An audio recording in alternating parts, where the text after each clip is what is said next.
Hey, Luke, especially down the stretch, what were you looking to do with Embiid and poses all of those challenges, and how did that end up playing out for you?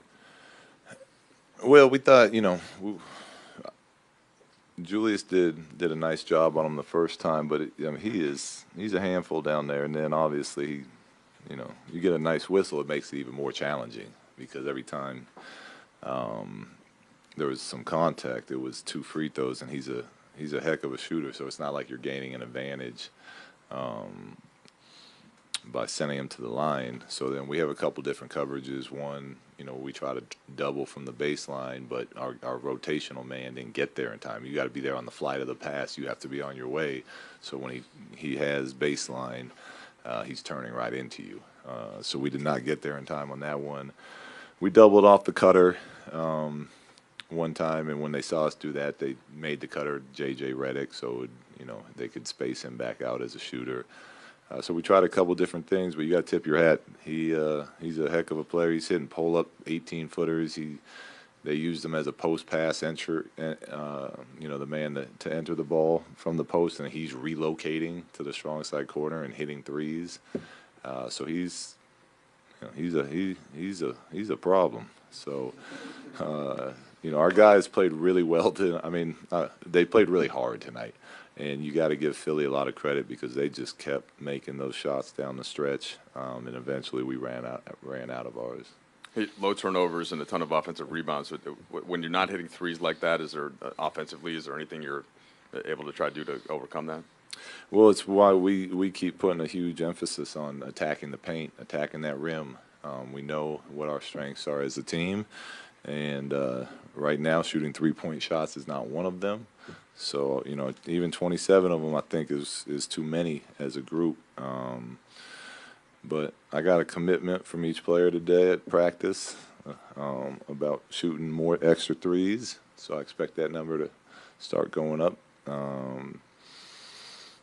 But they fight, and I've said the whole year the most important thing is that as part of our identity, we become good at defense, and we become a team that that anytime someone else plays us, they're like, damn, we got to play the Lakers tonight. They play hard. They get after it. They push the ball. And we did all those things again tonight. So obviously we want to win, but in the process of doing what we're doing, I'm very proud of the way our guys keep competing.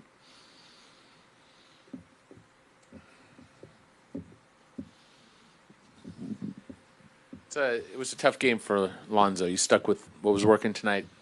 Is that the main? You're just going to go with the guys at the end of the game who are giving you the best result? Yeah, that's what we're always gonna do. It's what basketball is about. There's some nights as a coach it's a feel thing. Even if there's a different group, maybe playing better at the time, you got to go back to if they've been in for long stretches of time. Tonight, I just used my timeouts as the way to try to get them rest. But there'll be nights that I'll go back to starters, even if they're having an off night. But tonight, with the way the energy was in the building and everything, it felt like we had our best chance to stick with that group that was out there at the end of the game. Career highs for Brandon Ingram tonight in both points and in rebounds. What was he able to do just in terms of kicking it into another gear this game? Well, he's got a great feel for the game. So I think when he's hitting that mid-range jumper, he's so long. He's able to manipulate defenses a little bit, and I thought he just did a really good job tonight of taking what the defense gave him and actually and knocking down those shots. So, it's like I said before the game, we're not concerned with Brandon. He puts in his work every day, and he's going to have good days and bad days. And tonight was a very good day for him. It wasn't just the second half. You actually didn't play Alonso at the end of the first half either. What were you just seeing with him tonight? What was I seeing with Lonzo? Yeah. That he was having an off night. If anyone's having an off night, we're not, for the most part, unless everyone's having an off night, then I'll go back to him to see if he can get it going. But JC is out there, competing and making the plays and scoring for us. So you know, it's our job as coaches to play the guys that are giving us the best chance of winning that night. Why do you think he had an off night? Why do I think that Zoe had an off night? I don't know. He's 20 years old and he's plays the toughest position in the NBA, and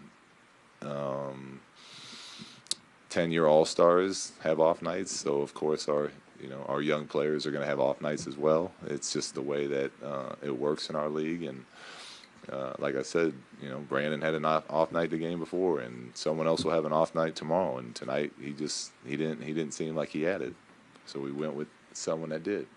Understanding that you're working with really young people here, but with Lonzo specifically, where do you want him directing his effort and his focus in practice and when he's working on his game? Really everywhere. I thought tonight would have been a great opportunity for him to kind of, have one of those games where, okay, my shot's not going. Let me get in there and get some rebounds and some steals and get other people going a little bit. And I think because his shot was off, it affected all of his game a little bit. But we need him to be able to do everything. So as far as working on his game, it goes from studying film to becoming a better defender to becoming a better shooter, getting stronger in the weight room. Same type of. I mean, it's what we know he's going to become requires a lot of work and a lot of growth, and he'll get there. And there's going to be ups and downs on that path. Look here, Kuzma had a good game, and he'd been kind of quiet over the last few games.